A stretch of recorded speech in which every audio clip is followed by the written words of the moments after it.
saya lihat kalau ada berita tentang Mas Anies apa nggak baik, kemudian baik-baikin saya. Kalau ada cerita saya nggak baik, baik-baikin Anies, atau salah satu muncul kemudian digebukin di antara satunya. Pada saat saya ketemu sama Anies, saya bilang, Nis, awake dhewe ini ada apa ya?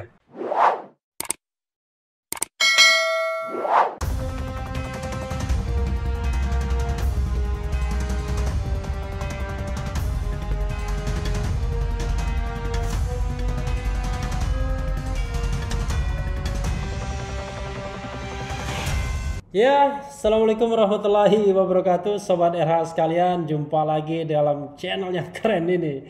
Nah, kali ini kita ada bintang tamu yang akan dicecar.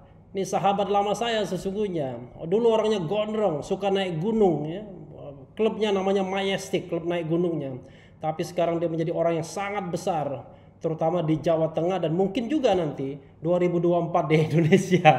Dia adalah Ganjar Pranowo. Assalamualaikum Mas. Waalaikumsalam, Mas Refli.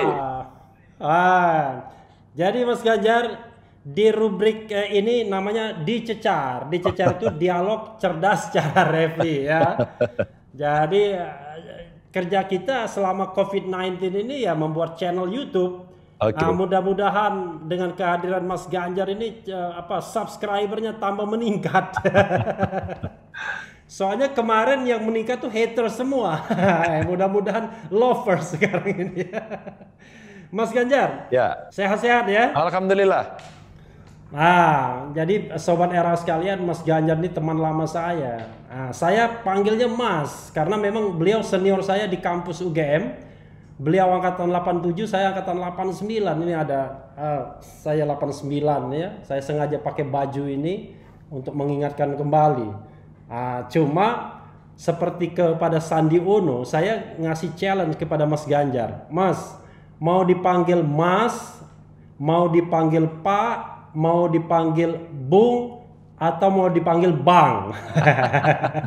Tidak terlalu penting. Soalnya tuh kalau itu ada harganya semua soalnya. Enggak, buat saya enggak ada. Oh, enggak penting ya? Enggak, buat saya terserah.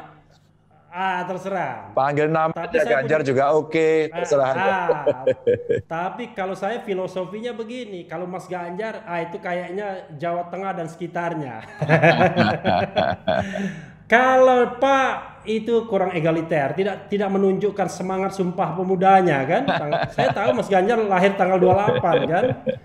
Lalu kemudian kalau Bang agak aneh rasanya ya, ada yang nggak matching gitu. Nah, saya mau panggil Bung Ganjar. Gimana Bung Ganjar? Cocok kan? Oke, terserah aja. Pokoknya kamu suka, kami oke. Soalnya Bung Ganjar itu kelasnya nasional kalau Bung itu.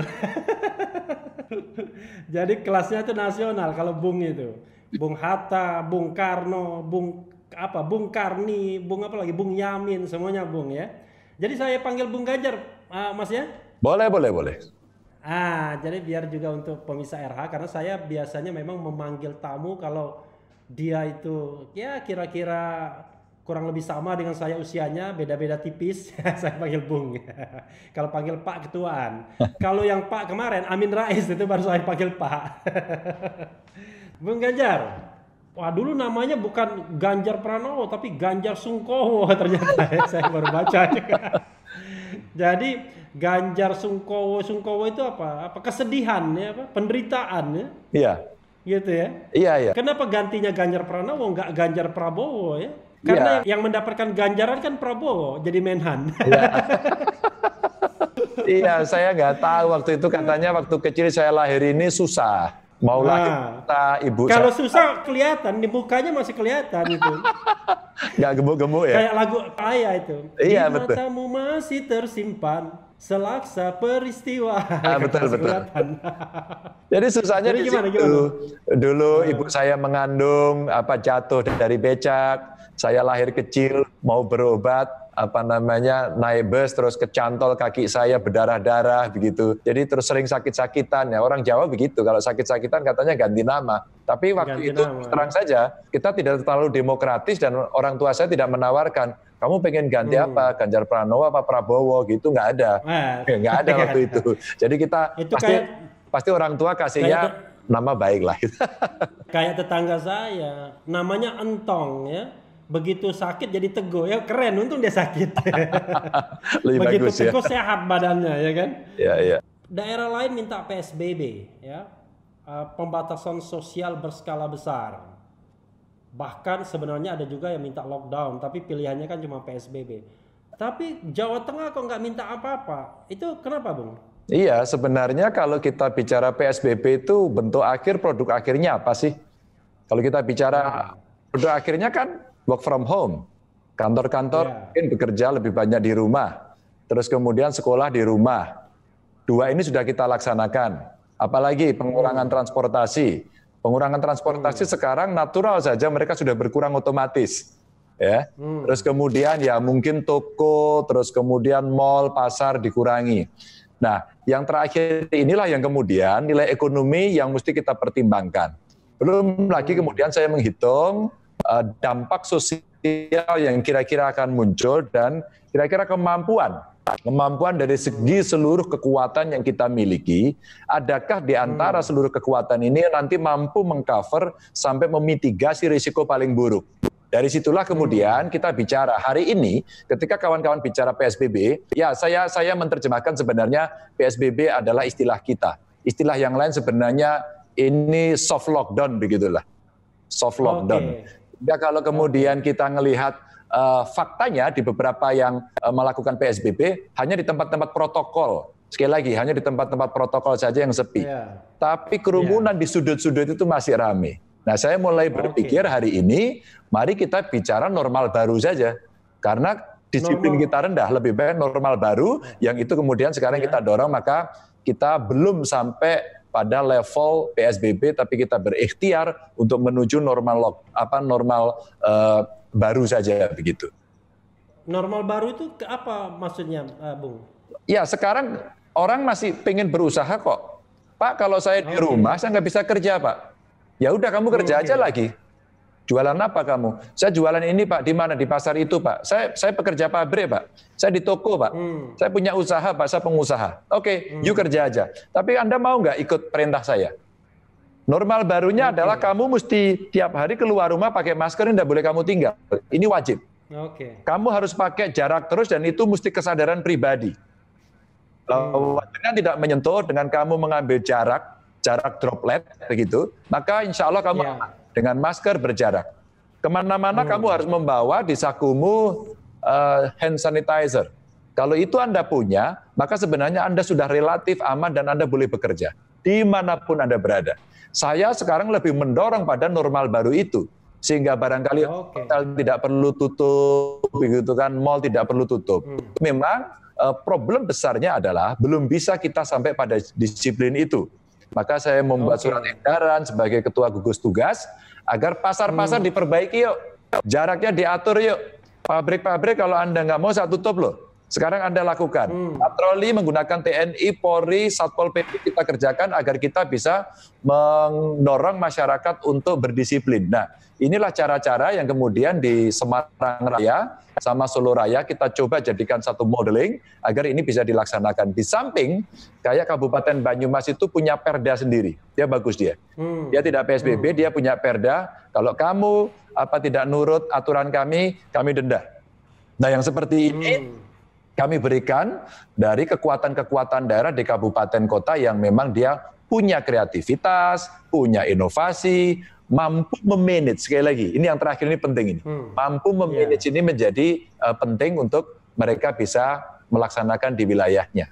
Bung, perkembangan, saya agak aneh nanya Bung ini sebenarnya, biasa panggil Mas ya, tapi nggak apa-apa. Bung, jumlah korban bagaimana di Jawa Tengah sejauh ini? Melandai, menukik, menajam atau bagaimana? Ya, kemarin sempat naik. Sempat naik tinggi dan kemudian kita coba petakan dan hari ini ternyata yang naik tinggi itu di daerah-daerah baru. Umpama Kabupaten Purworejo, Kabupaten Brebes, ya, Wonosobo. Ini tiga ini naiknya tinggi ternyata teman-teman yang kemarin ikut istimewa ulama di Goa itu ternyata paling banyak. Sehingga Brebes itu hampir semuanya dari sana. Maka sekarang kawan-kawan ini kita minta, ayo bapak-bapak, ibu-ibu yang kemarin ikut ke gua, tolong. Anda sampaikan kepada kami, biar kami cek, kami periksa. Kita nggak marah kok, kita nggak apa-apa. Tapi agar kita bisa menjaga bersama-sama, Bapak Ibu mesti lapor kepada kami. Agar kemudian nanti hubungan erat, hubungan dekat, hubungan sosial Anda bisa kami deteksi. Maka kami membuat satu modeling di mana inputnya dari kabupaten kota, begitu orang diperiksa, kemudian ada rapid test dia reaktif, dari reaktif itu kemudian kita tes swab, terus kemudian dia positif, kita treatment. Nah terus kita tanyain hubungannya dengan siapa saja. Maka dengan input itu kita ternyata sekarang bisa membaca seluruh Jawa Tengah, hubungan-hubungannya itu. Nah dari sinilah. Datanya berapa sekarang? Kenapa? Bung Ganjar, datanya berapa sekarang di Jawa Tengah yang meninggal, yang kemudian yang terdeteksi gitu? Oke, kalau kita melihat sekarang ya, kalau kita melihat total mulai dari pertama sudah ada 1035 yang terinfeksi, terus kemudian hari ini yang dirawat 556, lalu kemudian yang meninggal 83. Nah ini menarik, yang sembuh ini 396. Maka kalau kita melihat yang dirawat masih 53,72%, kemudian yang meninggal 8,02%, dan yang sembuh sekarang 38,26%. Jadi peta ini kemudian hammer kita lumayan bisa berhasil untuk memukuli sehingga pelandaian itu bisa dilakukan. Meskipun tentu kita masih berhati-hati kemungkinan second wave atau kemungkinan terjadinya outbreak karena situasi-situasi yang memang tidak terkendali. Kalau pemerintah Presiden Jokowi mengatakan kita berdamai dengan COVID-19, itu maksudnya apa? Diterjemahkan di Jawa Tengah? Iya, saya setuju. Sebenarnya berdamai itu adalah normal baru itu. Kita tidak pernah tahu. Maka kalau saya, gini Ref, kalau saya sampaikan kepada masyarakat, ibarat hari ini hujan lebat. Saya pakai pengantin itu. Hari ini hujan lebat, kita punya opportunity 3. Saya mau kontrak dengan pengusaha, ya, ini deal bisnis. Terus kemudian saya mau ngambil rezeki kita yang ada di luar karena mereka mau bayar utang gitu kan. Yang satu kami mau pinjem bank umpama. 3 ini harus kita kerjakan agar perusahaan atau usaha kita sendiri bisa jalan. Tapi hujannya deres. Pertanyaannya, kita mau berhenti di rumah atau kita mau nekat jalan? Nah kita menghitung-hitung nih. Kita menghitung-hitung. Kalau kita berdiam diri di rumah, hari ini kesempatan kita akan hilang. Ya, kesempatan kita akan hilang. Maka kemudian kita mencoba menghitung-hitung. Lihat ramalan cuaca, tanya orang, telepon sana, telepon sini. Tempat hujan nggak? Wah hujan deras. Tempat waduh malah banjir. Nah kita mengambil opportunity itu. Nah sama kemudian kita melihat bahwa kondisi COVID-19 ini tidak akan pernah tahu kapan akan selesai betul-betul bersih. Ya, itu hujannya. Maka akhirnya saya punya pilihan. Lah kalau kita nunggu terus, kita di rumah terus begini, kesempatan kita bisa hilang semuanya. Karena daripada kita hilang, yuk kita sekarang jalan, kita tunggu sedikit hujannya agak reda, kita keluar. Tapi air akan menetes. Maka bagaimana kita memproteksi dirinya bagaimana begitu ya? Sekarang hujannya udah mulai reda, Bung? Hujannya sekarang mulai cukup reda. Karena dengan kurva yang melandai itu seperti reda. Maka mari kita kemudian keluar, memasuki hujan itu, tapi kita pakai mantel, tapi kita pakai sepatu boot, tapi kita bawa payung, tapi kita naik mobil, agar kemudian kita tidak kecipratan. Nah sebenarnya itu berdamai, saya sepakat, berdamai itu adalah normal baru.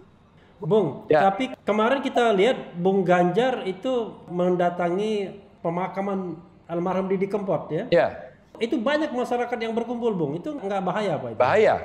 Waktu itu? Itu bahaya sekali. Maka saya sampaikan pada Bupati di Jawa Timur ini, saya sampaikan, Mas Kanang, ini harus diteriakin. Terus kemudian ada polisi yang teriak-teriak di situ. Maka pada saat saya datang dari Semarang ke arah Solo, ternyata jenazah udah dibawa ke Ngawi, maka saya nusul ke Ngawi.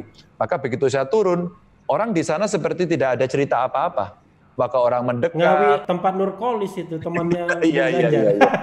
Betul. Dan ternyata di sana orang berkerumun. Pak Ganjar ya ini ya Pak, minta foto Pak. Enggak, fotonya jarak jauh. Kalau nggak mau nggak usah, bilang gitu. Terus kemudian sebelah saya polwannya teriak-teriak. Itu berbahaya. Makanya sebenarnya edukasi normal barunya mesti kita ajarkan kepada mereka untuk mau melakukan tindakan-tindakan itu. Soalnya waktu dekat liang lahat itu kan, Bung kan dekat liang lahat, masyarakat berkerumun di situ. Ya, semua berkerumun, bahkan sebelumnya. Maka saya hanya membawa 2 orang di kiri kanan saya, 1 polisi, 1 ajudan saya, untuk dia membatasi gerak agar tidak nempel, agar tidak bersinggungan. Nah, kita semua yang ada di sana pakai masker. Maka saya sampaikan sampai kita teriak berkali-kali di sana. Bung, ya, banyak rakyat Bung Ganjar di Jakarta ini yang terhalang untuk mudik. Itu ada kaos Bung Ganjar kan, tidak mudik tetap apa itu? Tetap asik. Tetap asik ya. Tapi kan Bung, banyak sekali pekerja informal di Jakarta. Saya kira mayoritas Jawa Tengah ya, Jawa Tengah, Jawa Timur, yang barangkali sudah kehilangan pekerjaan, kemudian makan saja sudah mulai susah, mungkin ya, kemudian harus bayar kos pula, tapi dia tidak bisa kumpul dengan keluarga. Apa nggak ada upaya untuk menjemput mereka, Bung? Rapid test, lalu kemudian kerjasama dengan Pemda DKI, sehingga mereka bisa dipulangkan, tapi dengan cara aman? Nah, PSBB, pilihannya bagaimana, Bung? Ya, PSBB kan membawa konsekuensi itu. Begitu kemudian dia, diberlakukan PSBB, kan keluar nggak boleh, masuk nggak boleh. Kecuali mereka sifatnya khusus. Sehingga ada surat edaran dari gugus tugas itu yang harus ada syarat-syarat mesti dipenuhi. Nah, kita berdebat panjang sekali soal itu. Maka saya menginisiasi kontak dengan Gubernur DKI, Mas Anies, kontak dengan Kang Emil, kontak dengan Banten. Kita sampaikan, yuk kita rame-rame bekerja sama yuk. Kalau Jabodetabek otomatis antara Jakarta Raya lah ini ya, termasuk sedikit Banten, sedikit Jabar, mereka sudah berada pada satu ekosistem yang sudah terbiasa kan. Suasana Jakartanya itu sudah terasa di sana. Meskipun di 3 provinsi. Nah, sementara setelah mereka diterapkan PSBB, mereka sudah menghitung. Kita ratas dengan Presiden. Terus kemudian Mensos juga sudah menyiapkan, oke, kalau begitu semua yang ada di sini akan kita bantu. Di sini itu maksudnya Jabodetabek. Terus kemudian setelah selesai anggaran-anggaran ada. Mari kemudian mereka kita bantu untuk kita kasih sembako umpama. Nah, problemnya adalah kemudian mendaftar. Nah, pada saat mendaftar ini, kantor penghubung atau perwakilan Jawa Tengah yang ada di Jakarta, kita minta untuk bantu dia. Maka saya sempat rapat dengan Zoom, menggunakan Zoom dengan asisten perekonomian DKI. Lalu saya titip, Ibu, saya titip warga Jateng yang ada di sana. Nah, problem kemudian muncul pada saat pendaftaran. Ada pertanyaan KTP, ada pertanyaan KK. Pendaftarannya di mana? Di RW. Nah, ini mulai masalah. Sementara anak-anak saya yang bekerja di sana, buruh-buruh yang kemudian mereka harian, proyeknya KTP-nya tetap Jawa Tengah. KTP-nya tetap Jawa Tengah.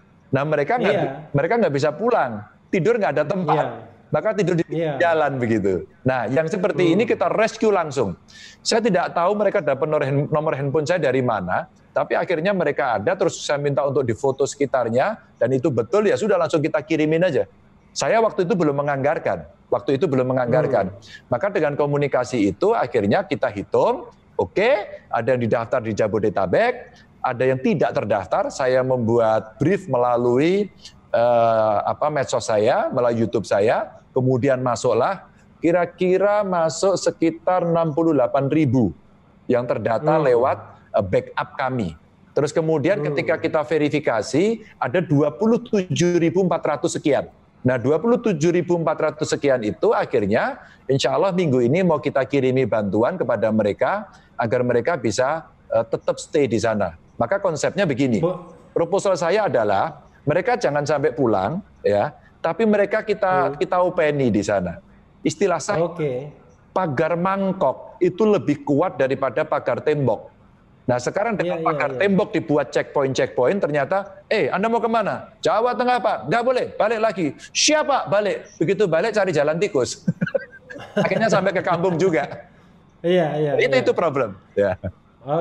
Tapi yang dimaksud dengan rakyat Jawa Tengah itu, kalau istilahnya rakyat Jawa Tengah, itu Bung Ganjar melihatnya dari sisi KTP saja atau asal daerah? Kan bisa saja mereka udah punya KTP DKI, tapi tiap tahun mereka merupakan pemudik begitu. Iya, sebenarnya kalau KTP DKI kan sudah dihitung warga negara DKI dan pemerintah DKI sudah menganggarkan.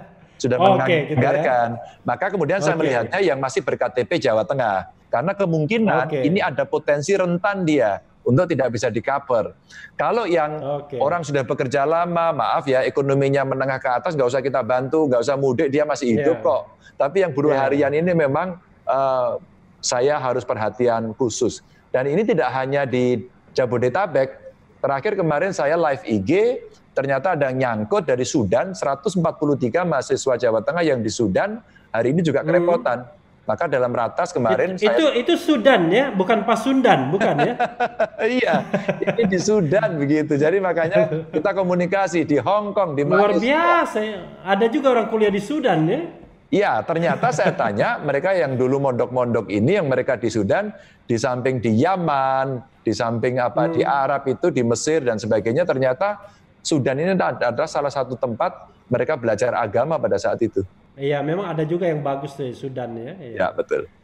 Tapi begini, kita kan mau trivia juga, ini mau tanya ya. Jadi Bung Ganjar harus jawab secara jujur dan harus jawab satu. Jokowi atau Megawati? Megawati. Alasannya? Ini menarik ini. Loh, saya kader partai. Tapi kan gubernur tuh secara hierarkis kan, ya memang tidak langsung di bawah presiden karena ada otonomi. Tapi kan gimana? Ya enggak, kalau kamu bisa dielaborasi lebih lanjut. Iya, karena saya kader partai ini orang biasanya nggak suka, para pengamat nggak suka. Sampean ini siapa Mas Ganjar? Petugas partai. Kalau dia RH Channel nggak ada yang nggak suka, suka semua. Pokoknya jawaban apapun diterima. Yang penting jawabnya jujur. Silakan, Bung Ganjar. Karena saya kader partai. Ketika saya kader partai, saya sampai pada posisi ini yang rekomendasi partai, ditugaskan oleh partai, diperjuangkan oleh partai. Kemudian saya duduk di sini. Maka kemudian ketika saya ngomong, saya petugas partai, marah orang. Anda itu wakilnya rakyat, Anda harus amanah rakyat. Iya, kalau implementasinya saya rakyat begitu. Tapi ketika berangkat, emang kamu ikut tanggung jawab sama saya? Emang kamu kasih rekomendasi saya? Enggak kan?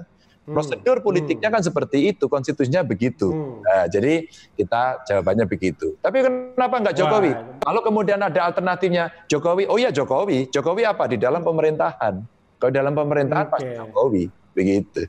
Oke, wah itu mantap. Capres atau cawapres? Enggak. Harus jawab. Enggak Capres boleh. atau cawapres? Enggak. Ini akan jadi cerita yang tidak menyenangkan. Oh gitu ya. Dari candaan itu tidak menarik. Oh nggak menarik. Enggak. Ini sudah jadi bullying. Nanti kadronya keluar, nanti cebongnya keluar, ya kan? Nanti keluar. Padahal saya mau tanya, kalau misalnya pilihannya capres, ini kita berandai-andai, kan jangan serius banget tuh, Bung. Kalau misalnya ini katakanlah berandai nih, Bung Ganjar sudah ditetapkan sebagai capres, ya kan? Tetapi harus memilih cawapres dari kalangan artis dan harus perempuan. Kira-kira mau pilih siapa, Bung? Iya. Jadi gini. Daripada saya tanya yang serius, lebih baik tanya yang begini. Iya. Gimana, Bung? Nanti dulu kalau sudah capres-cawapres itu banyak orang yang kemudian bisa persepsi berbeda, menjadi tersinggung, tiba-tiba marah-marah, besok pagi dibully gara-gara ngomong sama Refli. Nah, itu bahaya. Bahaya. Tapi kalau tadi pertanyaan candaan tadi mau dijawab nggak? Enggak. Ini sudah pasti. Pokoknya untuk yang satu ini mau dipaksa mau apa saya nggak akan jawab. Karena sudah berkali-kali, jangankan nggak usah ditanya. Orang tiba-tiba ada survei nongol aja kita digebukin gitu. Kalau begitu orang lain aja, nilai orang lain. Kira-kira kalau calon kuat siapa, Bung? 2024. Calon kuat saya kira kalau besok ya orang akan ngelihat survei aja kan. Iya, tapi kalau misalnya kan Bung kan juga sarjana ilmu politik selain sarjana hukum kan? Ya. Kira-kira teropongannya seperti apa? Kan teropongnya kan cuma 3-4 tahun ke depan, nggak jauh-jauh teropongannya. Ya tergantung, kalau sekarang kita lihat data yang terakhir, yang hari ini ya masih wajah yang lama. Lama itu artinya lama di pentas politik, ya kan? Masih ada nama-nama lah.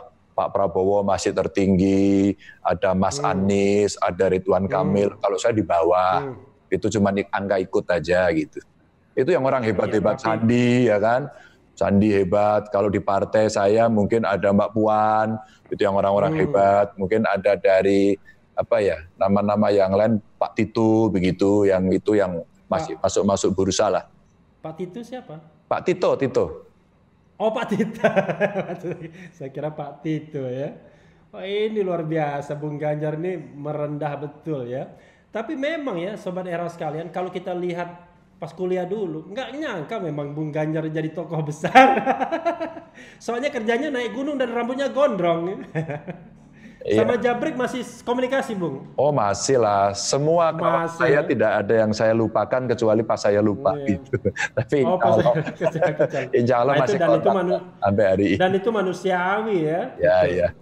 Ada juga berita bahwa Bung Ganjar mendukung Gibran ya dan kasih pesan rahasia. Itu saya baca di media. Itu pesan rahasianya apa, Bung? Apa itu? Iya, Bung Ganjar memberikan pesan rahasia pada Gibran Rakabuming. Pesan rahasia? Kapan saya kasih pesan rahasia? Tadi? Iya, saya baca di media. Gitu. Enggak. Nasihat itu atau gimana? Enggak ada pesan rahasia, enggak ada nasihat. Yang jelas tadi Mas Gibran datang ke rumah, ngasih bantuan, beberapa pengusaha juga ngasih bantuan bareng-bareng begitu. Kami tiap hari begitu menerima masyarakat yang membantu untuk COVID ini. Terus Mas Gibran bantu hazmat, dia bantu masker, yang seperti itu tadi disampaikan. Setelah itu ya kita ngobrol aja. Ngobrol gimana kabarnya gitu, Bapak gimana dan sebagainya, anak-anak keluarga saya tanya yang ya netes begitu. Sebenarnya ngomong gitu, tapi karena bisi-bisi wartawan kan nggak tahu dari jarak jauh, mungkin akhirnya ini pesan rahasia. Nggak ada yang rahasia, kita biasa aja.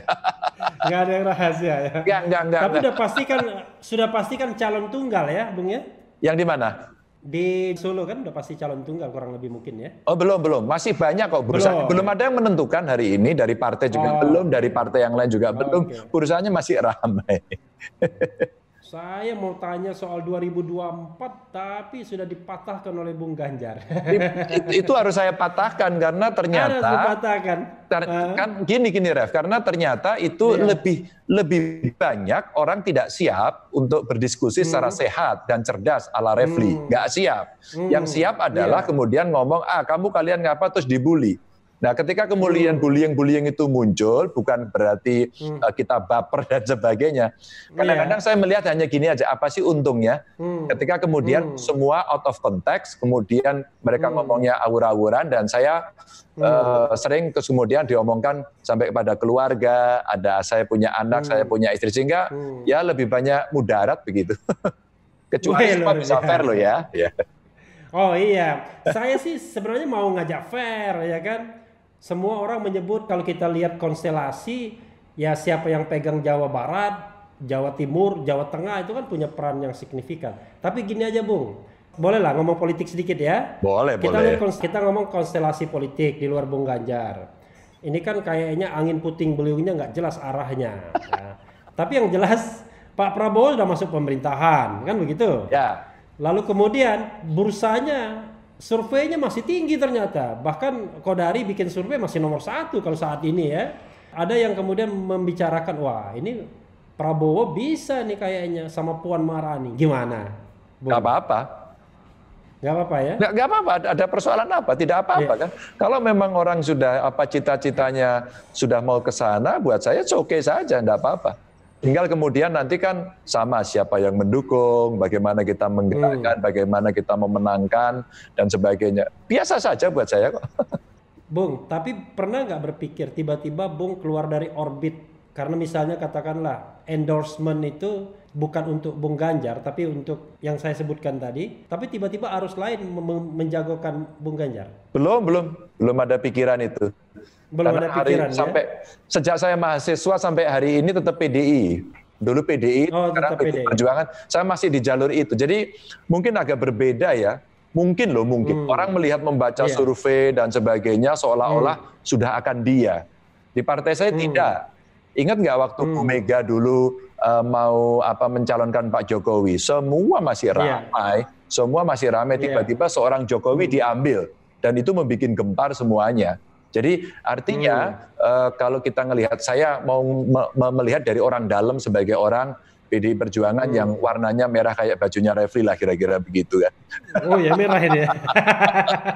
Nah, saya mencoba menghormati konstitusi partai untuk begitu. Jadi biasa saja. Saya bilang Belanda masih jauh gitu. Kalau Belanda masih jauh ya. Kalau kami di internal partai itu terbiasa untuk udah deh sekarang kita bekerja bagaimana dekat dengan rakyat, terus kemudian membuat keputusan-keputusan penting yang bisa menyelesaikan persoalan masyarakat meskipun nggak sempurna-sempurna amat, itu aja dilakukan. Kalau kemudian itu bisa dilihat seleksinya alam, nanti akan muncul sendiri-sendiri. Bung Ganjar kan kadang-kadang sering ditempatkan sebagai ahli warisnya pemerintahan sekarang. Wajar ya, karena sama-sama PDIP. Tapi di sisi lain pembelahan masyarakat itu seperti masih terjadi itu. Luka Pilpres sudah selesai dengan Pak Prabowo masuk di pemerintahan. Paling tidak begitu. Sandi Uno juga nggak begitu kencang-kencang amat. Tapi kok kesannya luka pilkada DKI kok masih ada? Itu gimana, Bung? Iya, bahkan ucapan kadrun, cebong, kampret itu masih ada. Sekarang ada kadrun lah sekarang. Kadrun sama apa ya pokoknya. Yeah. Dan Bung menjadi pusat bullying juga kalau sudah ngomong begitu. Kadang-kadang sudah, sobat RH sekalian, ini teman saya semua. Anies itu teman satu angkatan di Fakultas Ekonomi. Bung Ganjar juga teman satu kuliah, satu fakultas bahkan. Tapi kalau orang bicara tentang head to head ke depan, wah, ini ahli waris cebong itu adalah Ganjar Pranowo, bukan Ganjar Prabowo atau Ganjar Sungkowo. Ahli waris kampret itu adalah Anies Baswedan. Nah gimana, Bung? Daripada kita ngomong setengah-setengah, kita ngomong aja apa adanya kan? Gimana? Iya, saya kira analisisnya tidak keliru-keliru amat karena memang istilah saya residu politiknya belum habis betul. Residu politiknya masih. Dan residu politik ini sebenarnya adalah investasi deposit yang hari ini ada untuk di-maintain dan bisa digerakkan. Itu wajar saja. Dan dari DKI memang DKI itu kalau bahasa saya proses politik yang bikin sakit perut itu. Sakit perut terlalu lama dan divided-nya terjadi, divided society-nya terjadi, terus kemudian pembelahan-pembelahan seperti itu memang muncul. Dan ini sengaja dipelihara atau terjadi secara alamiah atau bagaimana, Bung? Awalnya ada desainnya, terus kemudian ketika ekornya bisa ngikut ya dipelihara. Yang saya katakan itu tadi, saya mengatakan itu residu politik pilkada DKI, tapi hari ini itu deposit yang bisa dikelola oleh siapapun yang akan membutuhkan itu. Karena ini captive ini, market ini captive ya, yang bisa digerakkan dengan isu agama. Maaf aja saya kalau belak-belakan. Jadi saya ini aneh, Ahok itu teman dekat saya. Satu komisi, teman berdebat, pernah mau berkelahi sama dia. Iya, komisi 2 kan dulu di DPR kan. Itu teman saya. Terus Ahok malah bilang itu ketua saya itu katanya. Iya. Bung Ganjar kan pimpinan komisi waktu itu. Iya. Jadi saya sangat dekat ya. Terus kemudian Anies, saya sama Anies bareng-bareng, KKN juga bareng waktu itu. Saya dekat dan tidak pernah ada masalah pada saat Anies mau maju. Memang Bung Ganjar bukan tipikal mahasiswa yang contoh yang baik, tapi politikus yang baik. Jangan nyontoh saya sebagai mahasiswa yang baik itu betul. Jangan diulangi lagi deh. Makanya kenapa saya pengen sekolah lagi dulu ambil pasca itu karena itu aja. Jangan jadi. Nah, pada saat kemudian gimana? Saya ikuti Anies mau maju presiden, saat itu ikut konvensi Demokrat, saya lupa ketemunya di Kendari atau di Palu saat itu, dan dia kasih buku ke saya, bukunya merah, terus kemudian, Jar kalau ada waktu baca-baca, oke nih tak baca-baca.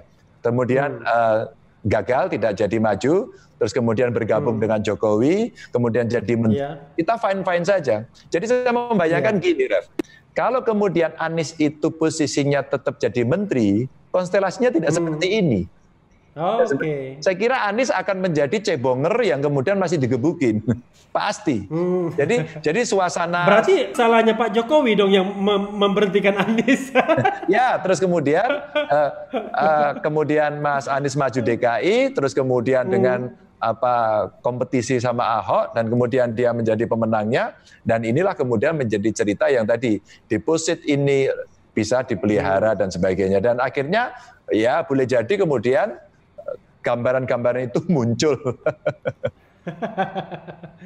Ya, tapi memang begitulah yang terjadi, Bung ya. Karena sepertinya ini analisis, boleh ditambah lagi analisisnya.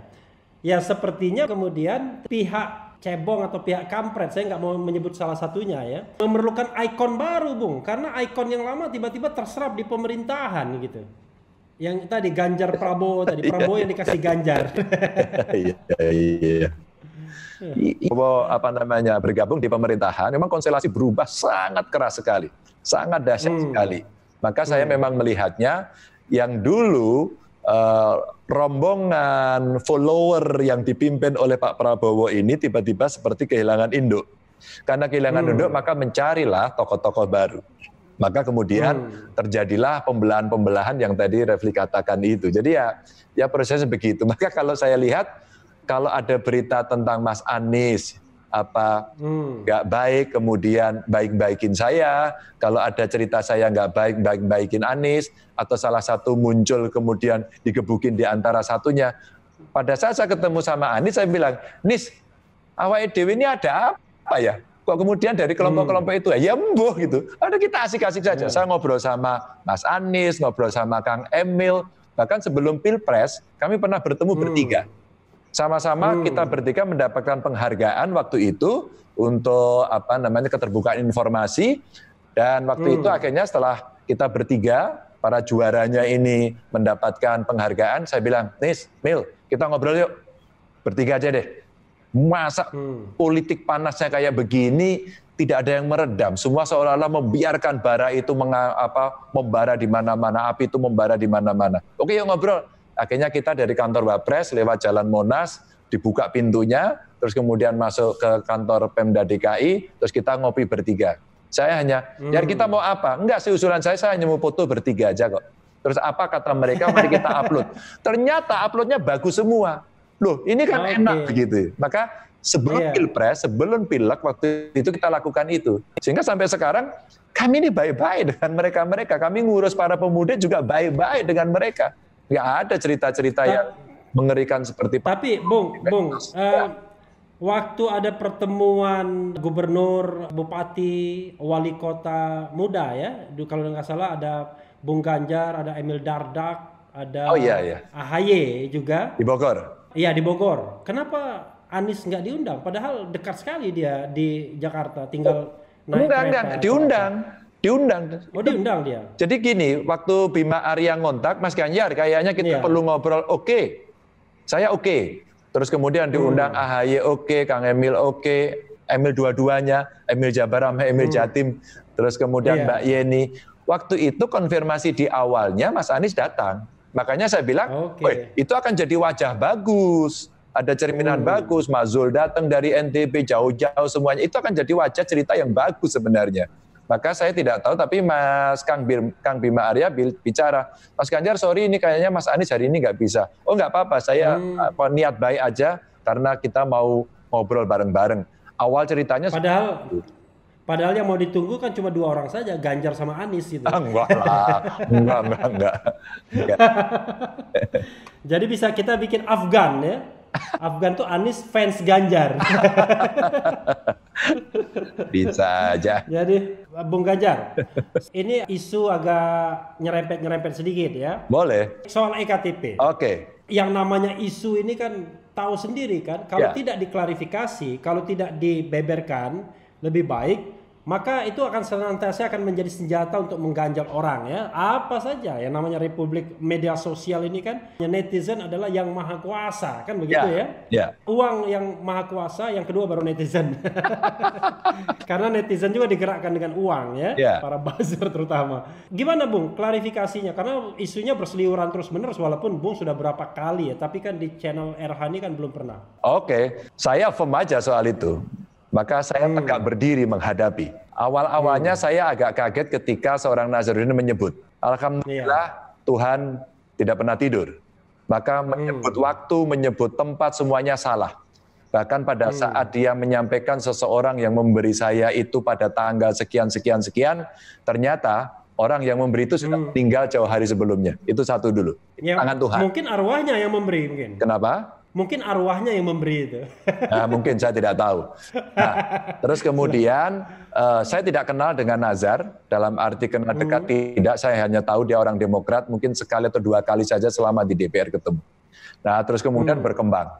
Pada saat berkembang, hampir semua orang saksi-saksi yang mengatakan saya terima duit, tidak ada satupun yang bisa membuktikan. Nah, suatu ketika, ini saya cerita aja, saya diperiksa sama novel. sama Novel Baswedan. Saat itu yang meriksa di KPK itu ya bawahannya lah. Kemudian dia tanya begini, Pak Ganjar, Anda terima duit nggak? Nggak. Ini ada berita seperti ini, tidak benar. Lalu saya bilang, Anda mau saya kasih data nggak? Oh, Anda punya? Oh, saya punya datanya. Data apa itu? Hampir semua rapat yang ada di Komisi 2. Anda boleh tracing satu persatu dari dokumennya. Kalau mau dibawa, staf saya membawa laptop. Boleh nggak laptopnya saya bawa ke sini? Akhirnya diizinkan laptopnya dibawa. Data itu yang ngasih saya, inilah datanya, inilah tahapan-tahapan rapatnya, semua yang ada di Komisi 2 dan sebagian ada di sana. Nah setelah itu saya diperiksa, terus kemudian tiba-tiba Novel masuk. Nah pada saat Novel masuk langsung, ayo Mas Ganjar, apa kabar? Baik-baik Mas, gimana? Oke, udah Mas Ganjar nggak usah lama-lama, terbuka aja. Anda terima duit nggak? Nggak, saya juga baca koran, Anda mengatakan seperti itu, pengen buka-bukaan, yuk kita buka-bukaan, ayo kita buka-bukaan sekarang. Sayangnya pada saat saya ngomong itu tidak direkam dan tidak dimasukkan BAP. Padahal sebenarnya saya ternyata berhak untuk minta dimasukkan di BAP. Saya menyesal betul. Tapi oke. Akhirnya Novel menyampaikan begini, Mas Ganjar, ada orang yang mengatakan ini tahu soal bagi-bagi duitnya. Fine. Apa yang Anda mau lakukan? Anda siap saya konfrontasi. Konfrontasi juga saya sekarang. Begitu. Saya pikir nazar itu, Ref. Ternyata yang masuk namanya Miriam Yani. Langsung duduklah kita di situ, kita berempat. Miriam Yani itu kan anggota Komisi 2 juga ya? Betul. Terus kemudian ada Miriam Yani, ada saya, ada Novel, ada salah satu penyidiknya. Nah, setelah itu kita ngobrol. Novel langsung bilang, Bu Yani, Pak Ganjar sudah menyampaikan semuanya. Sekarang Anda belak-belakan aja, Pak Ganjar minta belak-belakan. Bu Yani kasih duit berapa pada Pak Ganjar? Begitu. Setelah itu dia cerita, saya nggak pernah kasih sama Pak Ganjar. Pak Novel, saya nggak pernah kasih. Lihat wajah saya ini, saya bohong apa enggak? Lalu saya bilang, Mbak Yani udah aja, udah. Anda cerita aja, Anda kasih saya berapa, kapan, di mana, biar kita tahu. Biar kita tahu, ya. Terus kemudian disampaikan, saya nggak pernah kasih Pak Ganjar, saya nggak pernah kasih gitu. Nah selesailah cerita itu, kemudian saya berkali-kali dipanggil, dan kemudian ya tidak ada cerita yang siapa bisa membuktikan bahwa orang ngasih saya. Nah selesailah awal-awal ini.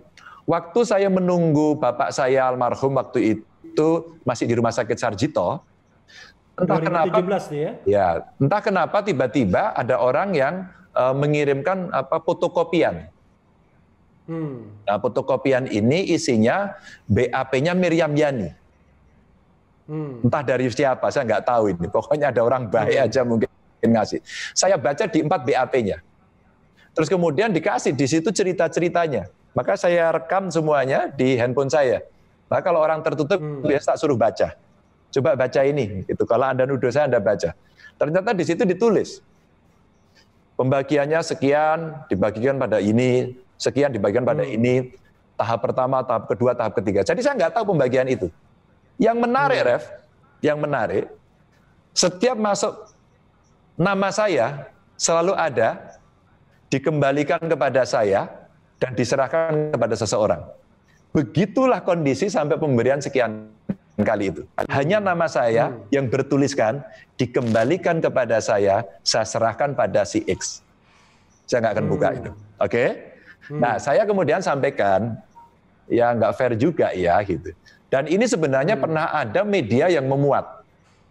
Tapi nggak laku pada soal itu. Jadi saya kemudian menyampaikan, ya sudahlah. Selalu ada jalan, selalu ada petunjuk soal ini. Kalau di RH Channel ini nggak akan dipotong apa-apa, apa adanya aja. Udahlah, itu bagian bagaimana kalau orang mau memfitnah orang, tapi membuat cerita, dia harus membuat ya cerita baru agar bisa lengkap. Nambah-nambahnya nggak terlalu bisa lengkap. Saya klarifikasi, Bung ya. Ya.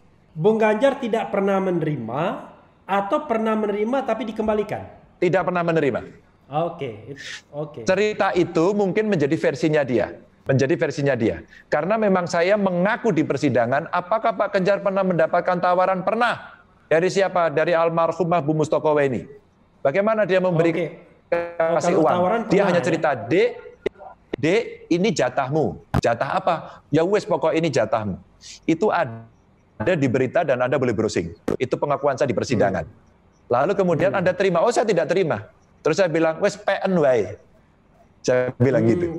Wes PN wae, artinya saya tidak menyentuh dan saya tidak mau. Karena sejak dari awal kami sudah pada posisi saya tidak akan menyentuh yang begituan. Oke. PNW itu artinya ya udah ambil aja gitu ya? Iya, ambil aja. Wong saya tidak tahu itu sumber apa, berapa duitnya dan sebagainya. Daripada kemudian kita ada persoalan dan saya sudah mengingatkan semuanya yang begitu-begitu itu sudahlah. Itu hanya menunggu waktu. Nah itu duitnya apakah duit dari IKTP, apakah dari yang lain saya tidak pernah tahu soal itu. Oke. Bung, kalau mereka yang saya sebut sokol mungkin oposisi terhadap pemerintahan Jokowi, saya selalu tanya apa yang bagusnya biasanya. Nah, kalau saya balik ke Bung Ganjar. Kalau kita kan harus sebagai manusia yang objektif kan kita selalu melihat bahwa sesuatu itu pasti ada kurang dan lebihnya ya. Menurut Bung Ganjar, kalau kita mengevaluasi pemerintahan Jokowi ya sudah berlangsung 1 periode dan kemudian 6 bulan periode kedua ini, kira-kira apa yang menurut Bung Ganjar sangat terasa kurang? Saya nggak mau yang lebihnya, Bung. Enggak, masih terasa kurang. Banyak. Masih banyak yang kurang. Tidak ada yang ideal. Mari kita lihat sejarah presiden dimanapun di dunia ini. Oke, kita ambil yang di Indonesia. Selalu banyak yang kurang. Kita mau bicara apa? Penanggulangan kemiskinan. Masih banyak kemiskinan. Saya jadi gubernur juga gitu. Pak Ganjar, kenapa yang miskin masih banyak begini? Oh iya, saya yang gagal. Saya gagal. Maka kalau kita bicara soal itu dalam level nasional masih banyak penurunan kemiskinan yang masih belum terentaskan dengan baik. Itu kekurangan yang memang belum bisa selesai dari cerita-cerita orang yang waduh ini sudah bagus, ini sudah baik. Belum. Ini cerita seperti itu. Pak Jokowi membangun infrastruktur hebatnya kayak begitu. Kalau Anda tanya orang di kampung saya, mana? Mana di tempat saya belum. Sehingga pengetahuan seseorang pun seolah-olah semua infrastruktur sampai bawah itu akan dipegang. Maka persepsi orang terhadap infrastruktur itu hanya yang gede. Padahal sebenarnya saya bertanggung jawab pada yang wilayah saya, bupati sampai desa bertanggung jawab pada wilayahnya. Tapi ketika ini belum selesai, maka ini akan menjadi catatan seorang pemimpin tertinggi. Itu kalau kita cerita infrastruktur. Kalau kemudian kita cerita investasi, banyak kemudian ketika investasi dibuka dan kemudian ekonomi digerakkan, orang masih ada persepsi yang negatif. Masih kurang. Kenapa yang kerja bukan orang kita sendiri? Kenapa ngambil dari asing? Saya mengalami cerita-cerita dari asing dan aseng katanya. Iya, sekarang kemudian orang bisa rasis dengan apapun lah. Orang bisa rasis dengan apapun. Orang tidak suka Tiongkok. Bagaimana dengan yang Eropa? Bagaimana dengan yang Arab? Bagaimana? Kita mesti fair juga kan? Iya. Tapi yang memang terganggu betul yang satu ini. Maka biasanya kalau kita mengomentari seperti ini, stempelnya dikasih, oh dasar ini PKI. Biasanya begitu. Sampai kita tahu polanya. Nah, masih banyak sebenarnya pekerjaan yang memang belum selesai. Jadi kalau saya membuat cerita ini, nggak apa-apa. Wong saya kalau ngomong sama Pak Jokowi juga terbuka kok. Pak Jokowi menerima dengan baik. Pak Gub, apalagi ya yang mesti dikerjakan. Maka kemarin, saya terharu apapun karena saya juga bisa berkomunikasi gampang. Pak Gub, gimana penanganan COVID di Jawa Tengah? Ya Pak, kami belum mengajukan PSBB karena kami mengambil langkah-langkah ini, caranya begini. Terus kita balik, kalau biasanya top down, kami bottom up Pak. Kami buat jogotongo, menjaga tetangga sebagai kekuatan yang ada di level desa Pak. Berbasis komunitas, berbasis masyarakat. Oh bagus dong itu. Iya, tapi kami lagi coba Pak. Belum bagus sih Pak, lagi coba kok gitu. Tapi kekuatan ini kita dorong. Oh iya. Kalau gitu Pak Gub butuh bantuan apa? Biar kita bantu. Matur nuwun Pak, sementara ini belum. Kemudian saya ceritakan waktu dengan Detik, kemudian diangkat, wah Ganjar dikasih bantuan. Enggak, bukan saya, bukan pede, bukan sombong, enggak. Agar kita berikhtiar, sehingga tidak semua menjadi sentralitis. Kan kita sudah bicara semua desentralisasi. Saya ini penanggung jawab desentralisasi kan. Masa kemudian semua minta-minta, kita kerjain dulu dong. Kita potongin anggaran kita bertanggung jawab pada masyarakat kita. Kita kemudian berkreasi, berinovasi di daerah. Nah, itu biasanya saya sampaikan dan Pak Jokowi menerima kritiknya, oke, banyak sekali. Waktu ini BPJS naik lagi. Iya kan? Iya. Saya komunikasi dengan lagi nih. Iya. Iya, saya komunikasi dengan istana. Hari-hari seperti ini agak berat. Jangan dinaikkan dulu. Tapi ternyata ini legal policy karena BPJS-nya memang bermasalah. BPJS kesehatannya memang bermasalah. Maka ini keputusan sulit dan tidak populer. Tapi diambil juga begitu. Mungkin publik melihat ini sebagai kekurangan, teman-teman Eropa tadi ngontak saya, Mas Ganjar ini apa lagi? Loh, saya tidak tahu. Tapi ketidakpopulernya ini betul-betul. Teman-teman Eropa, dari Eropa, yang tinggal di Eropa? Yang tinggal di Eropa, saya komunikasi dengan mereka aktif ya. Ini aktif sekali, karena kita pernah bertemu seluruh Eropa. Waktu itu saya diminta bicara di sana, terus kemudian ngobrol-ngobrol dari orang-orang Indonesia yang di sana. Nah, mereka bicara, ini apa lagi Mas beritanya? Oh iya, setelah saya pelajari ternyata dari menimbang mengingatnya karena posisi keuangan dari BPJS memang sulit. Yang kedua kemudian bukan yang kelas 3-nya ya, yang kelas 1-2-nya yang kemudian dinaikkan, terus kemudian yang kelas 3-nya ini nanti ada beban yang diberikan kepada perusahaan. Dan Pemda kemudian diminta juga untuk melakukan tindakan dorongan. Dulu proposal saya sampaikan, Bapak ini berat Pak. Libatkan saja daerah minta dibuatkan lagi yang namanya jam keseda lagi saja Pak, nggak apa-apa. Daripada kemudian BPJS keberatan seperti ini, contoh aja. Itu dulu kritiknya kita berikan terbuka, dan begitu ada keputusan MK, saya sampaikan, Pak Ganjar. Keputusan MA ya. Keputusan MA mengatakan menganulir itu, terus kemudian saya buat statement saya lumayan, buat saya biasa saja, mungkin ada yang membaca keras. Wah pasti masyarakat senang dengan keputusan ini. Sehingga staf istana ada yang telepon saya, Mas Ganjar, ini maksud pendapat Anda apa? Oh iya masyarakat senang nggak jadi naik kok gitu. Tapi kan ini legal policy, Mas, kondisinya sulit. Loh, ya nggak apa-apa. Kalau kemudian memang itu menjadi legal policy dan diuji secara konstitusi seperti ini posisinya, ya kita harus terima kondisi itu. Itu saya sampaikan secara terbuka. Jadi masih banyak kekurangannya Pak Jokowi, jadi nggak apa-apa, dikritik-kritik aja, beliau tuh terima kok kritik-kritik itu. Iya, saya juga merasa begitu Bung ya, jangan-jangan lingkar kekuasaan, lingkar istana yang kemudian malah anti kritik kesannya. Karena gini, ada tuduhan yang mengatakan, wah ini istana menggunakan buzzer dan fans club untuk menghantam balik orang-orang yang mengkritik istana. Bagaimana pendapat Bung Ganjar soal itu? Enggak, sebenarnya kan semua kekuatan punya buzzernya masing-masing. Ini kan gitu ya? follower ya kan. Ini follower itu tingkatannya banyak. Ada follower yang die-hard, dia loyalis abis, ismenya sampai ke sana, tapi ada yang setengah-setengah, dan ada yang ya memang mungkin mereka memang berprofesi sebagai itu. Jadi nggak apa-apa kan. Jadi sama semua kekuatan tadi yang kemudian terjadi pembelahan tadi itu, semua masing-masing akan menyerang apapun yang satu dianggap yang maha benar itu tadi. Maka kalau kemudian ada terjadi itu pasti digebukin. Ya namanya follower, saya juga punya. Saya punya follower yang kalau kemudian saya salah saya digebukin orang, follower saya bela, wajar saja kan? Iya, persoalannya kan ada anggaran yang dikatakan untuk influencer itu, Bung. Oh, saya tidak tahu itu. Gitu. Saya tidak tahu apakah ada anggaran yang khusus, apakah boleh dari negara untuk para influencer. Kalau influencernya itu mungkin umpama mereka punya relasi antara Kominfo dengan media, terus kemudian itu dikatakan influencer, saya tidak tahu. Tapi kalau relasi-relasi begitu dari pemerintah dengan swasta kan biasa saja toh. Bung, ya. Kayaknya sudah ada sign mau selesai nih kayaknya. Iya, betul tadi udah bunyi. Tapi begini, pertanyaan terakhir ya, dua terakhir. Bung Ganjar, ini periode kedua. Bukan tidak mungkin di tengah jalan karena kondisi situasi yang sulit pemerintahan Jokowi, Bung ditarik ke istana sebagai salah seorang menteri. Karena kita tahu bahwa reshuffle belum terjadi, tapi sangat mungkin terjadi reshuffle. Bung, gimana Bung? Kalau seandainya tugas itu datang? Ya, ini pertanyaan ini sudah beberapa kali ditanyakan ke saya, bahkan sejak kabinet mau dibentuk. Karena nama saya juga udah beredar di publik. Padahal di dalamnya saya tahu. Saya sudah pada posisi begini. Saya tentu pendukung Pak Jokowi, udah pasti. Kami satu partai, kami pendukung. Dengan segala kekurangan kami. Lalu kami sudah pernah bicara, Pak Jokowi ini harus didampingi banyak orang. Yang namanya menteri-menteri dan sekitarnya. Oke ya? Tapi ingat, Pak Jokowi harus punya kaki di bawah. Maka keputusan level kementerian ini harus implemented. Harus sampai dieksekusi di tingkat bawah. Siapa yang mau mengeksekusi?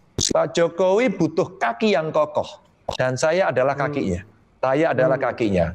Maka kalau ada tawaran itu, saya sampaikan, lebih baik kasih orang, karena Bapak butuh orang yang ada di bawah, dan orang itu harus seperti saya. Loh, saya berani membranding diri. Harus seperti saya, yang berani berargumen, berani berinovasi, berani bertukar pikiran dengan presidennya, berani angkat telepon setiap saat, dan kami tidak pernah canggung untuk diskusi dengan menteri-menterinya. Kalau kemudian itu bisa dilakukan, maka pilihannya saya tetap harus di daerah. Nggak usah, karena yang pengen jadi menteri itu, Ref, banyaknya minta ampun. Dari koalisi banyak. Tapi yang menjadi gubernur, nggak bisa, Anda harus nunggu 5 tahun dan harus pemilu kan. Oke. Ya, tapi pertanyaannya adalah setelah kabinet terbentuk, Bung melihat apakah Pak Jokowi dibantu oleh orang-orang yang Anda pikirkan? Tidak semua. Seperti yang Anda pikirkan? Tidak semua. Persentasenya, Bung? Persentasenya mungkin ya 60% lah masih membantu. 40% main kemana-mana. Ya, kami tahu kan, saya orang partai, maka mengerti bagaimana ritmenya. Maka kenapa kemudian selalu berkomunikasi, dan ini cerita yang mungkin tidak banyak orang dengar. Terus terang, Bu Mega itu kemudian sekarang menjadi meeting point bagi semuanya. Sehingga partai-partai ini kalau ada sesuatu akhirnya ini bagaimana baiknya. Ini saya buka aja di sini. Ini tidak pernah banyak didengarkan oleh orang. Sampai Bu Mega ngomong, jar gitu. Semua orang itu kalau bingung larinya ke saya. Ya iyalah Bung, Ibu paling senior kok gitu. Ibu yang bisa memberikan wejangan itu. Itu pasti begitu. Maka kalau Anda lihat di cover-cover media, awal-awal itu banyak orang mendatangi dan sebagainya, itu fakta realitas politiknya seperti itu. Suka tidak suka. Tapi Bung, ada satu hal soal dua terakhir ini ya, soal koordinasi kementerian, koordinasi pembantu-pembantu Presiden Jokowi. 5,6 triliun proyek yang saat ini hot dimasalahkan, belajar online itu. Bahkan ada yang mengatakan perampokan. Leading sektornya Kementerian Perekonomian. Kok orang mengatakan ini online begini aja 5,6 triliun, dan kenapa harus Kementerian Perekonomian? Kenapa tidak Kementerian Ketenagakerjaan? Memang kita tahu lain partai, tapi masalahnya adalah di mana sih berdirinya Presiden Jokowi dalam soal seperti ini? Apakah dia lebih dekat ke Erlangga tapi tidak mau dekat ke PKB atau bagaimana? Dan satu lagi, politisi PDIP Arteria Dahlan itu mulai mengkritik soal ini. Silakan Bung. Kalau kami biasa, saya jawab yang kedua dulu. Kalau PDI Perjuangan itu nature-nya melawan. Saya kadang-kadang diskusi juga dengan kawan-kawan, loh kalian mau gebukin, itu nggak benar begitu. Jadi nature-nya kita itu memang dari dulu melawan. Sejak zaman kita masih PDI belum perjuangan, kemudian peristiwa 27 Juli kita itu terbiasa melawan. Saya sampai bilang sama kawan-kawan, kita harus belajar memerintah, tidak selalu oposisi. Jangan kita memerintah rasa oposisi. Kadang-kadang kita juga digebukin juga, maka kita harus punya defense mekanisme yang cerdas, yang kemudian komunikasi politiknya baik. Jadi saya juga ngeritik kadang, kalian kenapa ngeritik? Kritik kalian kenapa seperti itu terbuka? Kadang-kadang antara ini mengkritik disiapkan secara sistematis dan terukur, dan itu kemudian omongan individu yang kemudian tidak terkontrol, kadang-kadang bedanya menjadi nggak jelas begitu. Maka saya sampaikan, kita berkuasa hari ini, kita yang siap digebukin, maka posisinya harus ada defense mechanism yang baik, yang bisa menjelaskan bahwa itu kemudian kadang-kadang tidak populis, ambillah risiko itu, nggak apa-apa. Nah, kadang-kadang di antara kawan-kawan kalau otokritik kami masih banyak yang seperti itu. Dan saya di daerah mengalami. Saya mengalami, mau masuk periode kedua saya digebukin habis-habisan justru oleh partai saya sendiri. Tapi karena saya tahu persis karakter partai ini, maka buat saya itu baik-baik saja. Tidak ada persoalan. Meskipun di media itu menjadi terkesan tidak baik, tapi saya fine-fine aja.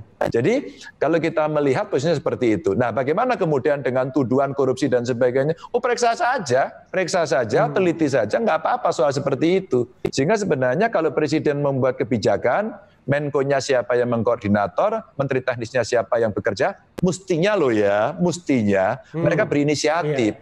Take over, saya menteri, saya pembantunya, saya yang harus bekerja. Presiden nggak boleh, presiden digebukin, saya yang paling depan. Karena ini tugas saya, begitu mestinya. Maka ketika kemudian ini liar, saya juga tidak mengerti. Kenapa begini ya, gitu. Terakhir Bung, peluang Bung Ganjar kan kalau presidensial threshold itu dihilangkan. Banyak orang mengatakan presidensial threshold ini kan menghambat kepemimpinan. Saya bahkan pernah Anies, Ganjar, Ridwan Kamil, Khofifah itu tinggal masa lalu saja kalau seandainya keran ini tidak dibuka. Pendapat Bung Ganjar? Enggak, saya masih harus ada threshold kok. Kecuali memang kita sudah tidak bisa lagi, kecuali kita sudah bisa betul-betul memilah dan menimbang siapa calon terbaik. Kalau tidak, nggak bisa. Kalau tidak, ini bebas, semua itu maju dan semua pasarnya menjadi nggak karu-karuan. Maka kalau mau demokrasi kan partai politik. Partai politik. Tidak ada demokrasi tanpa partai politik. Hari ini partai politiknya belum baik, iya. Hari ini ada tuduhan partai politiknya, wah itu korup, oke kita perbaiki. Tapi ada nggak demokrasi tanpa partai politik? Tapi di garis bawahnya begini Bung, thresholdnya hilang, tapi hanya partai politik peserta pemilu yang bisa mencalonkan. Jadi paling cuma berapa, maksimal 10, 12. Dan itu pun kan secara teoritis nggak mungkin juga maju semua. Mungkin tetap ada yang berkoalisi. Gimana Bung? Tetap sih kalau saya perlu masih ada threshold, agar kemudian orang didorong yang mau berpolitik berpartailah. Jangan kemudian tidak berpartai, ngomongnya politik, tapi tidak pernah mau merasakan bagaimana sulitnya kemudian membangun politik itu secara kelembagaan. There are no democracy without political party, nggak ada. Maka kemudian kita mesti belajar, mau pakai sejarah Amerika boleh, mau pakai sejarah Eropa boleh, mau kita membangun sendiri boleh.